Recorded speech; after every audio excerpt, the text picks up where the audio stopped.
আমরা যখন প্রথমে নার্সারি থেকে গাছ আনি তখন গাছগুলো খুব হৃষ্টপুষ্ট থাকে, ফলস থাকে বা ফুলে পরিপূর্ণ থাকে। কিন্তু দুঃখের বিষয়, আমাদের হাতে আসার পরে ছাদ বাগান বা মাঠ বাগান বিভিন্ন পর্যায়ে দেখা যায় এখানে এসে গাছটা দুর্বল হয়ে গেছে, গাছটা ফল হচ্ছে না, গাছটা ফুল আসতেছে না। এই সমস্যাগুলির সমাধান করবে এই মাটি। গাছ লাগানোর জন্য যে প্রথম উপাদান সেটা হলো মাটি। বিশেষ করে ছাদ বাগানের জন্য আমরা ড্রাম, জিও ব্যাগ বা টব ব্যবহার করি। প্রথমত খেয়াল করতে হবে, শুধু মাটি যদি ব্যবহার করি আমরা, তাহলে কিন্তু বিশেষ করে ছাদের জন্য এটা অনেক ওজন হয়ে যায়। এই মাটিতে যখন বৃষ্টির পানিতে ভিজে আরো ওজন দ্বিগুণ তিনগুণে পরিণত হয়। তো এটা ছাদের জন্য খুব রিস্ক। এবং আরেকটা বিষয়, শুধু মাটি ব্যবহার করায় টবের উপরে পানি জমে, এবং পানি জমলে গাছ তো অবশ্যই মারা যাবে। দ্বিতীয়ত, ছাদটা হালকা রাখার জন্য মাটির সঙ্গে এমন কিছু ব্যবহার করতে হবে যেন ছাদটা হালকা থাকে, এবং পানি নিষ্কাশন পদ্ধতি যেন ভালো থাকে। সহজেই বৃষ্টির পানি বা আমরা গাছে যে পানিটা দিয়ে দিলাম চট করে বেরিয়ে গেল। তৃতীয়ত, গাছ যে খাবারগুলো চাইবে এই খাবারটা যেন স্থায়ী হয়। আমাকে বারবার খাবার দিতে হবে, লক্ষ্য রাখতে হবে।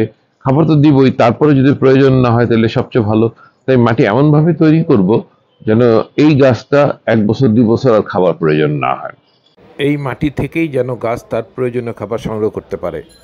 তারপর আরেকটি গুরুত্বপূর্ণ বিষয় হলো মাটিটা জীবাণু মুক্ত হতে হবে।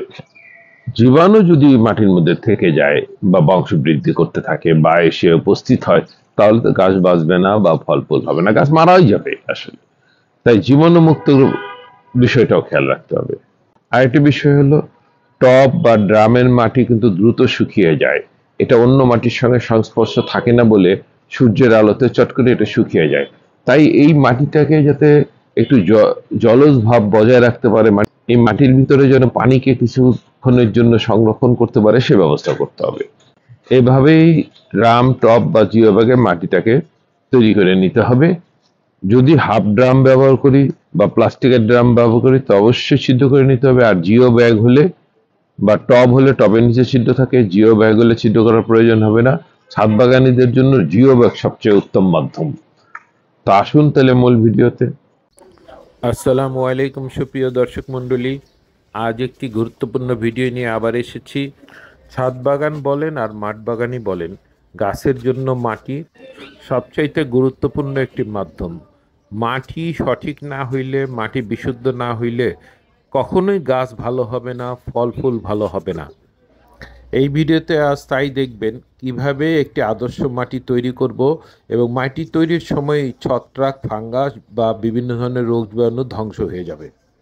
আমার সংগ্রহে বিভিন্ন ধরনের মাটি থাকে। এগুলো পুরাতন মাটি, যেগুলো এর আগে আমি টবে ব্যবহার করেছিলাম। পুরাতন মাটিগুলো যখন আমি রেখে দেই তখন এই বস্তায় রাখার সময় তার সঙ্গে কখনো কখনো কিছু কিচেন কম্পোস্ট বা কিছু শুকনা পাতা মিশিয়ে রেখে দিই, যাতে এই মাটিগুলো একসময় এই পাতার সঙ্গে পাতাগুলো পচে আবার মাটিতে পরিণত হয় এবং উন্নত মানের মাটিতে পরিণত হয়। এভাবে মাটি রাখাতে কখনো কখনো এটা ভার্মি কম্পোস্ট বা কেঁচো সারে পরিণত হয়। এই যে দেখুন, এটার ভিতরে কেঁচো পাওয়া গেছে, তার মানে এখানে কেঁচো ডিম পাড়তেছে, বংশবৃদ্ধি করতেছে। সুতরাং এই মাটিটা কিন্তু ভার্মি কম্পোস্টে পরিণত হয়ে গেছে। সুতরাং এটা কত উন্নত মানের মাটি এটা বুঝতেই পাচ্ছেন। সুতরাং এই মাটিতে যখনই আমি গাছ লাগাবো, গাছ সতেজ হবে, গাছ ভালো খাবার পাবে, তাড়াতাড়ি বৃদ্ধি পাবে, ফুল ফল বেশি বেশি আসবে। এবার দেখতে পাচ্ছেন যে মাটির বস্তাটা আমি টেনে নিয়ে আসলাম, এটার মধ্যে যে মাটিগুলো আছে সেগুলি একেবারে ফ্রেশ মাটি। এটাতে কোনো খাবার নাই, আমি এক জায়গা থেকে এটা সংগ্রহ করেছিলাম, সেটা রেখে দিয়েছিলাম, তা অনেক দিন হয়ে গেছে, প্রায় 6 মাস হয়ে গেছে এই মাটির বয়স। তো এই মাটিগুলো ভিতরে শক্ত আকার ধারণ করছে, দেখেন এগুলিকে এটা আমি ভেঙে দিব, গুঁড়া করে দিব। একেবারে গুঁড়া করব না, মোটামুটিভাবে গুঁড়া করে আমি এটাকে ওই মাটির সঙ্গে মিশাবো। এই মাটিগুলোর মধ্যে কিন্তু তেমন খাবার নাই, ওগুলোর সঙ্গে এটা মিশিয়ে আমি পর্যায়ক্রমে কি কি মিশাচ্ছি দেখুন। এভাবে মাটি তৈরি করলে আপনারাও ভালো আদর্শ মাটি পাবেন, ফুল ফল ভালো হবে, গাছ সতেজ থাকবে। তাহলে দেখতে থাকুন। এখনও যারা আমার চ্যানেলটি সাবস্ক্রাইব করেননি, অনুগ্রহ করে অনুরোধ জানাচ্ছি তারা সাবস্ক্রাইব করে নেবেন। এভাবে মাটিটাকে আমি ভালো করে মিশিয়ে নিব, উপরে নিচে সব এক করে যাতে মিশে যায়। সমস্ত মাটিকে এভাবে ভালো করে মিশিয়ে নিব। মাটিটা মেশানোর সময় যদি এর মধ্যে কোনো ইটের গুঁড়া বা শক্ত কিছু কাঠের অংশ বা গাছের অংশ থাকে, আমি সেটাকে আলাদা করে নিব, ফেলে দিব, কারণ ওগুলো মাটির সঙ্গে মিশতে অনেক সময় লাগবে, তাই সেগুলিকে আমি আলাদা করে ফেলবো। ভালো করে মেশানো হলে আমি মাটিটাকে রোদ্রে রেখে দিব। এখানে দুপুরে কড়া রৌদ্র হয়, এই রৌদ্রে আমি 48 ঘন্টা রেখে দিব। তারপরে আমি আবার কি করব সেটা দেখেন। 48 ঘন্টা পর আমি এর সঙ্গে চা পাতা মেশাবো, শুকনা চা পাতা, যেগুলো আমি সংগ্রহ করে থাকি, আপনারাও সংগ্রহ করে নেবেন। এটা কিনতেও পাওয়া যায়, অথবা চার দোকান থেকেও সংগ্রহ করতে পারেন, বা বাসায় চা খেলে সেটাও জমিয়ে রাখতে পারেন। একেবারে শুকনা হতে হবে। আর এই চা পাতা যেন চিনি মেশানো না থাকে। চিনি মেশাইলে, যদি চিনি মেশানো থাকার সম্ভাবনা থাকে, তাহলে এটাকে পানিতে ভিজিয়ে রাখবেন এবং তারপরে কয়েকবার ধুয়ে নিয়ে রোদ্রে শুকিয়ে তারপরে এটা ব্যবহার করবেন। শুকিয়ে ব্যবহার করতে হবে। আর চা পাতা এইভাবে মাঝে জমাট বেঁধে থাকে অনেক সময়, আমি বস্তায় রেখে দিই। জমাট বেঁধে থাকলে সেগুলোকে একটু গুঁড়া করে নিতে হবে, কারণ ছোটো ছোটো গুঁড়া গুঁড়া না করলে এটা মাটির সঙ্গে মিশতে সমস্যা হবে। এভাবে গুঁড়া করে নেবেন, তারপরে এটা সুন্দর করে মিশিয়ে দিবেন। মাটি যতটুকু নিয়েছি তার 8 ভাগের 1 ভাগ নিব চা পাতা। চা পাতা গাছের জন্য একটু উৎকৃষ্ট খাবার। দেখুন, এটা কম বা বেশি হইলে তেমন কোনো সমস্যা হয় না। শুধু চা পাতাতেও কিন্তু গাছ লাগানো যায়। এটা খুব উৎকৃষ্ট, গাছের জন্য খুব উপকারী। এরপর আমি ডিমের খোসার গুঁড়া দিব। ডিম, বাসায় যে ডিমগুলো খাই আমরা, সে জমিয়ে গুঁড়া করে নিতে পারি, ব্লেন্ড করে নিলে আরও ভালো হয়। এরপর আমি শুকনা পুরাতন গোবরের গুঁড়া মিশাবো। এটা মোট মাটির 8 ভাগের 1 ভাগ মিশাতে হবে, শুকনো হতে হবে এবং গুঁড়া করে নিতে হবে। মনে রাখবেন, টাটকা গোবর দেওয়া যাবে না, কমপক্ষে 6 মাসের পুরাতন হতে হবে। এবার শুকনা কাঠের গুঁড়া দিব মাটির 8 ভাগের 1 ভাগ। এটা মাটির পানিতে ধরে রাখে এবং মাটিকে শুষ্ক ও হালকা করে। ছাদ বাগানের জন্য কিন্তু হালকা মাটি রাখা ভালো, এতে ছাদের উপরে চাপ কম হয়। এটা মাটিকে ঝরঝরা রাখতে সহায়তা করে। এরপর আমি এর মধ্যে 2 মুঠ চুন মিশাবো।